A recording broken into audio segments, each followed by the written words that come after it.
తీసుకున్న హాస్పిటల్ అండి. మా తండ్రి గారి పేరు, మా నాన్నగారి పేరు అండి. మా నాన్నగారు చనిపోయి 10 సంవత్సరాలు అండి. ఇప్పటికి నిజమే ఈ 10 సంవత్సరాలు బట్టి మా నాన్నగారు చనిపోయిన ఫస్ట్ సంవత్సరమే ఈవీఆర్ చారిటబుల్ ట్రస్ట్ అని చెప్పి మేము మా సొంత డబ్బులతో ఈవీఆర్ చారిటబుల్ ట్రస్ట్ అని చెప్పి స్థాపించుకున్నామండి. మొత్తంగా 10 సంవత్సరాల బట్టి క్యాంపులు పెట్టుకుంటూ వచ్చాం. అంతకుముందు 6 సంవత్సరాలు మేము మా నాన్నగారు చనిపోయింది తెలుగుదేశం పార్టీలో అండి. ఇక్కడ పొలిటికల్గా నేను చెప్పట్లేదండి, ఎందుకంటే మా నాన్నగారు చనిపోయింది కృష్ణా జిల్లా గ్రంథాలయ చైర్మన్గా చేస్తూ పశువుతో ఒక చనిపోయారండి. ఇంటికి అప్పుడు మా ఇంటికి నా వయసు అప్పుడు 21 సంవత్సరాలు, మా అక్క వయసు 26 సంవత్సరాలు అండి, 25. మా ఇంటికి చంద్రబాబు గారు సీఎంగా వచ్చి మా నాన్నగారికి సత్కరించి ఆ చివరి వీడ్కోలు చెప్పి వెళ్ళారండి. అలాంటి సిచ్యువేషన్లో మాకు ఎక్కడ ఏమోనే తెలియదు, చాలా వర్స్ట్ సిచ్యువేషన్ నుండి మా నాన్నగారు సడన్గా కార్డియాక్ అరెస్ట్తో చనిపోయారండి. ఆ రోజు మేము రోడ్డు మీద పడే పరిస్థితిలో ఉన్నాం మా కుటుంబం.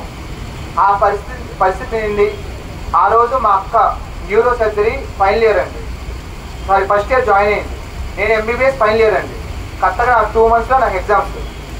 అనగా మా నాన్నగారు సడన్గా ఫోన్ చేసి మా నాన్నగారు చనిపోయారు రెండమ్మ అన్నారు. అలాంటి సిచ్యువేషన్ నుంచి నేను ఇక్కడ దాకా వచ్చామండి. సో ఆ రోజు ఉన్న పరిస్థితుల్లో ఏదైనా నేను కానీ మా అక్క కానీ ఎవరైనా చదువు ఆపాలి. మా అక్క న్యూరో సర్జరీ ఫస్ట్ ఇయర్, మొత్తం ఎక్కడ రాసిన ప్రతి చోట సీట్ తెచ్చుకుంది. సిమ్స్ కానీ నిమ్స్ కానీ మొత్తం ఏదన్నా మొత్తం 11 చోట్ల రాస్తే 11 చోట్ల న్యూరో సీట్ వచ్చింది టాప్లో. అలాంటి సిచ్యువేషన్లో నేను అది కరెక్ట్ కాదు, నేను మగపిల్లని చెప్పి నేను చదువు ఆపుకొని ఆ 6 months తర్వాత నేను ఎంబీబీఎస్ రాసుకొని ఎంబీబీఎస్ పట్టా తీసుకొని తర్వాత పాలిటిక్స్ చెరువులు మేము చూసుకుంటూ మేము ఉన్నామండి. 4 years బ్యాక్ 2021 March 3వ తారీఖున మా నాన్నగారి పేరు మీద ఈవీఆర్ హాస్పిటల్ అని చెప్పి స్థాపించామండి. జస్ట్ ఫ్యామిలీ రన్నింగ్ హాస్పిటల్, ఎవరో కాదు, మా కష్టం మీద మేము స్థాపించుకున్నాం, మా కష్టం మీద మేము పెరిగాం. మా వెనకాల బ్యాక్గ్రౌండ్ సపోర్ట్ లేదు, ఏం సపోర్ట్ లేదు. కేవలం మా నాన్నగారు ఇచ్చిన పేరు, మా నాన్నగారు మాకు జనబలం ఉంది. ఎందుకంటే మేము లోపల కాబట్టి మేమందరికీ తెలుసు కాబట్టి జనబలం ఉంది. 2 మా స్థాపించుకున్నాం. 4 ఏళ్ళ బట్టి నేను హాస్పిటల్లో క్యాంప్ పెట్టుకుంటూ వస్తున్నాను. ఈసారి ఏం జరిగిందంటే అమరావతి హాస్పిటల్కి పెట్టాక ఇక్కడ అమరావతి హాస్పిటల్లో కూడా నవంబర్ 3, 4, 1, 2 నేను గురువారంలో పెట్టాను, 3, 4 నేను విజయవాడ అమరావతి హాస్పిటల్లో క్యాంప్ పెట్టానండి. ఈ క్యాంప్లో నేను ఇంజక్షన్ ఫ్రీ అని చెప్పి పెట్టాను. ఎందుకంటే నేను నడుము ఇంజక్షన్లో చాలామంది ఇబ్బంది పడుతూ ఉంటారు. అది అందరికీ అందరూ కామన్గా ఉండే షుగర్ బీపీ ఎలా ఉందో నడుము నొప్పి అందరికీ వచ్చేస్తుంది. 40 ఏళ్ళు దాటగానే ఎవరికైనా నడుము నొప్పి వస్తూనే ఉంది. ఆ ఇంజక్షన్ పెడితే నేను అనుకోని స్పందనగా నాకు ఎన్నో వేల మంది ఫోన్లు. గుడివాడలోనే నేను ఇంచుమించు 5,000 చిల్లర మంది చూశానండి 2 రోజుల్లో. 1, 2 నేను ఇంచుమించు 5,000 మంది చిల్లర మంది చూశాను. ఇక్కడ 3, 4 11,000 చిల్లర అయ్యారు. 3, 4 కాకుండా పోలీసులు వచ్చి 5వ తారీఖు 6వ తారీఖు కూడా పెట్టారు. నేను చిన్న స్థాయి వాసన చెప్పండి, నేనే చిన్న నుండి వచ్చా, నాకు చాలా చిన్న స్థాయి. ఆ స్టేజ్ నుండి నేను ఇంత పెద్ద క్యాంప్ కండక్ట్ చేయడం నాకు ఇబ్బంది. నాకు చాలామంది టార్గెట్ చేశారు. మీ అందరికీ తెలుసు టార్గెట్లు ఉంటాయి, ప్రెజర్లు ఉంటాయి, అన్నీ ఉంటాయి. ఏదో చిన్న జరిగిన లోపం అది పేషెంట్ కూడా క్లారిటీ తెలుసు. మోకాలు ఆపరేషన్, ఆ మోకాలు సర్జరీలు, నీ రీప్లేస్మెంట్లో ఆరోగ్యశ్రీలు ఎక్కడా లేదు. మీ అందరికీ చాలా క్లారిటీ ఉంది. మనం పెట్టింది ఆ పేషెంట్ పోయి ఎన్నో వేల మంది చూసి ఇంజక్షన్లో ఆ పేషెంట్ 2 ప్రాబ్లమ్స్ ఉన్నాయి. ఒకటి హార్ట్ యాంజియోగ్రామ్, 2 మోకాలు నొప్పులు. నేను ఒక మనిషికి నేను 2 చేయాలి, ఫ్రీగా చేయాలంటే నా స్థాయి కాదు, నా స్తోమత కాదు. సో ఆల్రెడీ ఆరోగ్యశ్రీ ఉంది, మ్యాక్సిమం అందరికీ ఆరోగ్యశ్రీ కార్డు ఉంది. ఆరోగ్యశ్రీ కార్డు ఉంది కాబట్టి నేను మోకాలకు వచ్చేప్పుడు ఇంజక్షన్ నేను ఆరోగ్యశ్రీలో పెట్టాను. యాంజియోగ్రామ్ నేను ఫ్రీగా చేసి పంపించాను. నేను యాంజియోగ్రామ్ ఆ పేషెంట్ కూడా మనకి ఎక్కడ నేను రూపాయి తీసుకున్నాను, ఎక్కడ ఏమీ చెప్పాలి.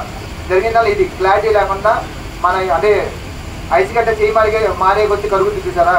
ఆ సిచ్యువేషన్లో 1, 10 వెళ్ళింది బయటికి. అంటే టార్గెట్ చేసేవాళ్ళు మీ అందరికి ఐడియా ఉంటుంది. ఈ 30 ఏళ్ళు లేవు, వీడికి 30 ఏళ్ళు ఏంటి, ఈ హాస్పిటల్ ఏంటి, ఈ రోగం ఏంటి అని చెప్పి. 1, 2, 3, 4, 5, 6 మొత్తం 6 రోజులు చేశాను క్యాంపు. 6 రోజులు ఏ డాక్టర్ కూడా 11 దాటితే కానీ ఇంటికి వెళ్దాం. మొత్తం అందరూ గొడ్డెల్లో చాకరీ చేసాం. మొత్తం అందరూ చాలా కష్టపడ్డాం. పిల్లలు భార్య భర్తలు ఏమీ లేవండి, ఫ్యామిలీస్ లేవు, ఏమీ లేవు. మొత్తం ఇక్కడ కూర్చొని కష్టపడ్డాం. మొత్తం ఒక డిపార్ట్మెంట్కి వచ్చేప్పటికి ఏదైనా ఇంజక్షన్లకు వచ్చేప్పటికి నాకు 1000 ఇంజక్షన్ చేశాను. నడుము ఇంజక్షన్లో కడుపు సర్జరీ జనరల్ సర్జరీ సార్ ఉన్నారు. ఆ ఇంచుమించు 150 ఇంజక్షన్ సర్జరీ చేశాను ఫ్రీగానే. ఇదే అమరావతి కానీ, ఇదే గుడివాడ కానీ. ఈఎన్టీ కూడా, ఈ ఈఎన్టీ ఒక్కసారి ఇంచుమించు 60 సర్జరీ ఫ్రీగా చేశాను ప్రతి ఒక్కరికి. నేను నా స్థాయి నుంచి నేను చేసుకుంటూ వచ్చాను. ఆబ్వియస్లీ చాలామంది అందరికీ ఐడియా ఉంటుంది కాబట్టి డాడీ చెప్తున్నాను. ఓన్లీ నీ ఇంజక్షన్ మాత్రం ఆరోగ్యశ్రీ పెట్టాను, యాంటీగా ఫ్రీగా చేసి పెట్టాను. నేను ఎక్కడ ఎలాంటి రూపాయలు తీసుకోవాలి, మొత్తాన్ని నేను ఫ్రీగా చేశాను. సో అదే రోజు నాకు ఇన్స్పెక్షన్ జరిగింది, నేను క్లీన్ చీట్తో బయటకు వచ్చాను. సో సో కానీ ప్రస్తుతం ఏదైనా ఆ రోజు హడావిడి సిచ్యువేషన్ ప్రకారం అలా వెళ్ళిపోయింది. అది నేను ఒకసారి క్లారిటీ ఇవ్వాలని చెప్పి, ఎందుకంటే ఇది క్లారిటీ అనేది అందరికీ ముఖ్యం అండి. అది ఎవరైనా ఆపరేషన్ అనుకుంటారు, అదే ఈవీఆర్ హాస్పిటల్, ఇదేమో ఈవీఆర్ అమరావతి హాస్పిటల్. మా నాన్నగారి పేరు నాకు మా దైవంతో సమానం. సో అది మా నాన్నగారి పేరు మీద నేను పెట్టుకున్నాను. ఆయనకి ఇచ్చే నేను చిన్న జ్ఞాపకం అది. అందుకే మీ అంతా క్లారిటీగా చెప్తామని చెప్పి క్లారిటీ ఇద్దామని చెప్పి ఒక చిన్న మళ్ళీ తీసుకుని చెప్పడం జరిగింది. సో మీకు ఎలాంటి ఆలోచన లేదు. వైద్యపరంగా నేను ఎక్కడ ఇంచుమించు 4 లక్షలు అయిందండి. మార్చికి 5వ సంవత్సరం వస్తుంది. 5 ఏళ్ళలో వైద్యం పరంగా నేను ఎక్కడ బాబు ఈవీఆరా వైద్యం పరంగా ఎక్కడ నేను ఎక్కడ బ్యాన్ తీసుకోవాలి. వైద్యం పరంగా ఆయన పర్ఫెక్ట్. మా అక్క కానీ మా బావ కానీ మా టీం, మా డాక్టర్స్ టీం నాకు దొరుకుతుంది, నా అదృష్టం. అలాగే ఇవాళ కేవలం ఆ డాక్టర్స్ టీం వల్ల నాకు 2 హాస్పిటల్ నాకు రన్నింగ్ అవుతున్నాయి. ఇట్లాంటి చెప్తాను. వైద్య పరంగా వీఆర్ ద పర్ఫెక్ట్. ఓకేనా? మేము ఎక్కడ వైద్య పరంగా ఎక్కడ లోపం చేయాల. గురువారికి నేను గురువారం పెట్టముందు 8 దాటితే అన్ని డోర్లు మూసుకున్నాయి. ఏ కుటుంబం అన్న విజయవాడ రావాల్సిందండి. ఇంచుమించు 40-45 కిలోమీటర్లు ఏదైనా గంట ప్రయాణం. ఎవరైనా సరే రాత్రి కూడా బిక్కుమంటే గురువారం రావాల్సింది. అలాంటి సిచ్యువేషన్లో only emergency hospital EVR hospital మాత్రం గురువారంలో. ఆ సిచ్యువేషన్ నుండి నేను ఓన్లీ ఎమర్జెన్సీ కేసు తీసుకునే పరిస్థితుల్లో గురువారం హాస్పిటల్ పెట్టాను. ఇక్కడ అమరావతి హాస్పిటల్, అమరావతిలో విజయవాడలో చెన్నైతో నేను తట్టుకోవాలంటే ఆ ఉద్దేశంలోనే క్వాలిటీ వైద్యం తక్కువ రేట్లు అని చెప్పి నేను పెట్టడం జరిగిందండి. ఎవరికైనా సరే రీజనబుల్ రేట్ తక్కువ రేట్లలో జరగాలని మాత్రం అమరావతి హాస్పిటల్ స్టార్టింగ్లో మాత్రం మీ అందరూ సపోర్ట్ చేయాలి. ఎందుకంటే ఈ క్లారిటీ మీ అందరికి ఇవ్వకపోతే ఆ లోపల ఎక్కడో ఉంటుంది. ఓకే ఈవీఆర్ హాస్పిటల్ మేము విన్నాం కదా అని చెప్పి, అందుకు క్లారిటీ కోసం నేను మళ్ళీ చెప్పడం జరిగింది. మొత్తం క్లారిటీగా చెప్పానండి. ఇంతమంది జరిగింది కూడా ఏం లేదండి. మీ అందరూ సపోర్ట్ చేయాలని కోరుకోండి. ఎందుకంటే మీ ఇంట్లో ఒక కొడుకు లాంటినా లేదా ఒక తమ్ముడు లాంటినా అనుకోండి, మీరు మాత్రం అమరావతి మాత్రం కొంచెం పికప్ అవ్వాలి, పికప్ చేయాలి, కొంచెం మీరు అంత సపోర్ట్ ఇవ్వాలి. గైనిక్ కూడా ఉందండి. డెలివరీలు కూడా జరుగుతున్నాయండి. ఇన్స్ట్రక్షన్ జరుగుతున్నాయి, అన్నీ కూడా ఆరోగ్యశ్రీ కూడా రానున్న 2-3 నెలల్లో మనకు ఈ అమరావతి హాస్పిటల్లో ఆరోగ్యశ్రీ కూడా ఫుల్ టైం వస్తుందండి.